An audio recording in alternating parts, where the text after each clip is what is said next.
Right, switch to the back here, and then you turn on the speakers out there. If you do it in the other order, if you turn on those speakers and then turn on this mixer, you'll hear a loud boop come through the speakers. Okay. Wouldn't necessarily damage the speakers, but it is better practice to do it in this order. Okay.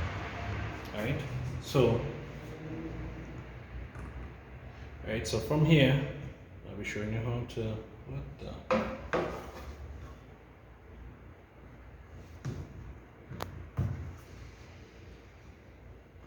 Right, so from here, I'll be showing you how to operate this. Okay.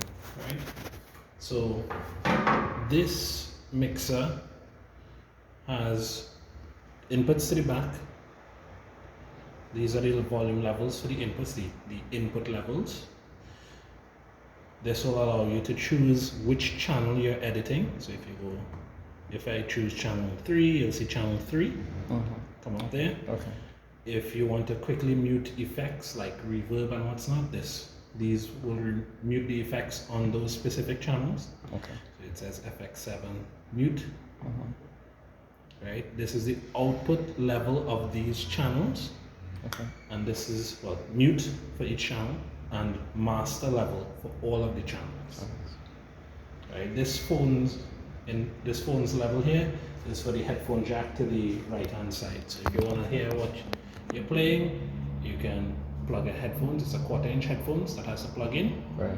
and you'll hear it through that headphones. And you can have the master down while you're listening to the headphones. Okay.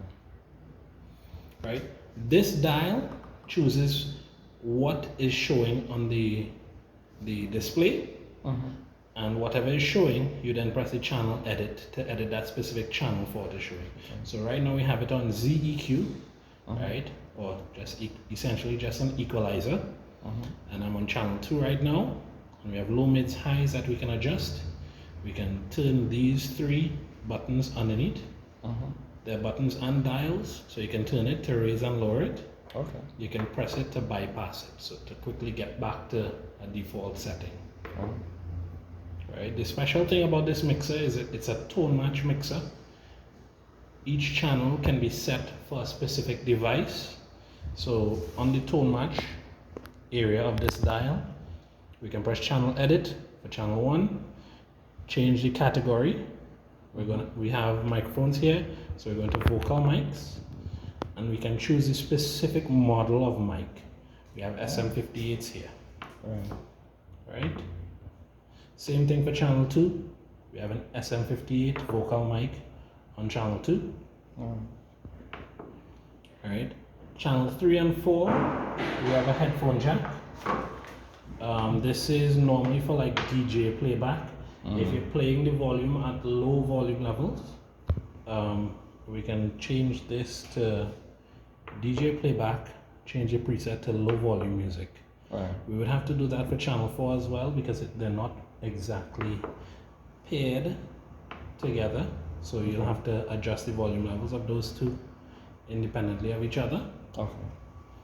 And what low volume music for DJ playback will be is, at low volume levels, it will raise the bass so that you hear bass at the lower volume levels. Okay. Right? If you're going to play it at high volume levels, we recommend you go to high volume music. Right? This will lower the bass so that you don't damage the subwoofers at a higher level. Or generically, you could just leave it as flat, and that will allow the DJ to then control their bass, mids, highs, however they want. Okay. Right, so for now we will leave it at flat. Right, next thing about this is these bars, these small white bars here. They are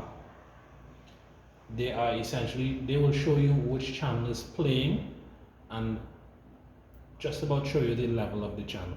If you see these red, you should load this volume here down. Right, that means the volume that's coming in is too high, it's clipping, and that could damage the speakers or damage this. Right. The next thing we have is USB playback. To the back of this, we have a USB input, so you can plug in a flash drive. Okay. Or yes, a flash drive. Right. So to see what's on the flash drive, it'll play MP3s and WAV files. Okay. Right. So to see what's on the flash drive, you have to turn this dial to preferences, turn the menu dial till you see USB-A playback. Okay. You select it, and you will see the full file system of the flash drive come out on that. And that is adjusted by this level. This is the level for it here, and the master level. Okay.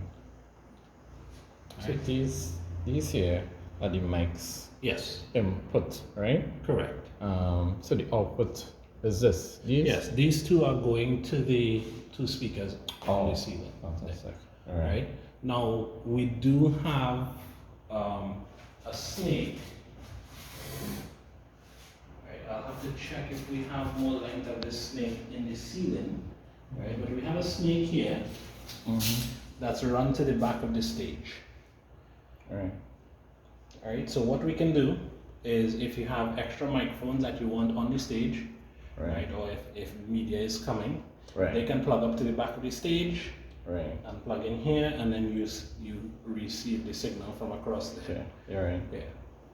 Well, what connects from here to there? Must have some sort of cord. We will have to check if this cable has more length in the ceiling so that we could pull it across. Okay. Otherwise, we can, if it doesn't, we can add more XLR cables, same XLR cables like that, and add it to get more connection to the mixer. Okay. Right. One more thing we have on this mixer, two more things I'll show you. So this phantom power, if you see this light on, you don't need it unless somebody actually brings a phantom power microphone, an instrument microphone.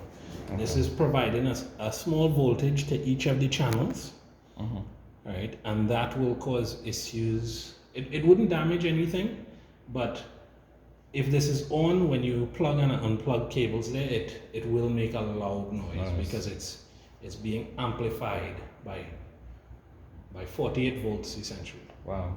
Okay. Up to 48 volts, 24 to 48 volts. Right. Then to the back here, we also have a USB-B connection. Right. That's like a printer cable connection. Right. And with that cable, you can plug in a computer, and this will become the sound card for the computer. Okay. And you can do recordings from the computer. And you can play back from the computer over that same cable. Right. So like if I have a recorder, I could easily plug it in from here as well. Is it? A recorder? Yeah. If the recorder has 1/4 inch, or if you get a 1/4 inch cable that can go into the recorder's input, you can plug it into the master. We have left and right here. Or if there's something specific that you want to record, like specific channels during the event, you could use the auxiliaries. Now the auxiliaries, you can send how much you want of each channel into the auxiliary. So you'd have to turn this dial to pan auxiliary. Okay. You select a channel, you change it to aux send, whichever aux you want to send it to. So let's say we go to aux 1, and you'll unmute it, and you'll send how much of it you want into that specific channel. Right? All are default at 50%. Right, and then the settings are dry after preamp is here in the level stage. Right, so input sound from the microphone comes here first, and then you raise this volume.